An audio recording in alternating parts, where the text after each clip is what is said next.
నైరుతి బంగాళాఖాతంలో ఉపరితల ద్రోణి కొనసాగుతోంది. దీని ప్రభావంతో తెలుగు రాష్ట్రాల్లో భారీ వర్షాలు కురుస్తున్నాయి. ఇవాళ కూడా తెలుగు రాష్ట్రాల్లోని పలు జిల్లాల్లో వర్షాలు కురవనున్నాయని వాతావరణ శాఖ తెలిపింది. రానున్న 24 గంటల్లో రాయలసీమలో అనేక చోట్ల, కోస్తాలో పలు చోట్ల ఈదురుగాలులతో వర్షాలు కురుస్తాయని, రాయలసీమ, దక్షిణ కోస్తాలో అక్కడక్కడ భారీ వర్షాలు పడతాయని వాతావరణ శాఖ తెలిపింది.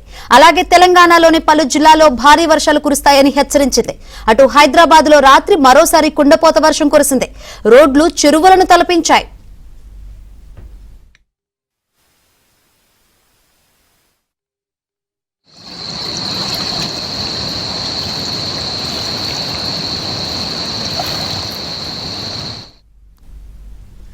నిన్న రాత్రి గ్రేటర్ హైదరాబాద్ పరిధిలో కుండపోత వర్షం పడింది. పలు ప్రాంతాల్లో ప్రధాన రహదారులపై మోకాలి లోతు నీరు ప్రవహించింది. Balkampet underpass railway bridge దగ్గర వరదలో పడి వాహనదారుడు మృతి చెందాడు.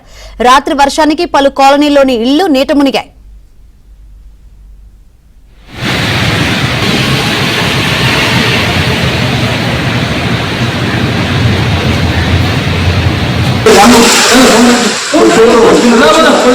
फोन करेंगे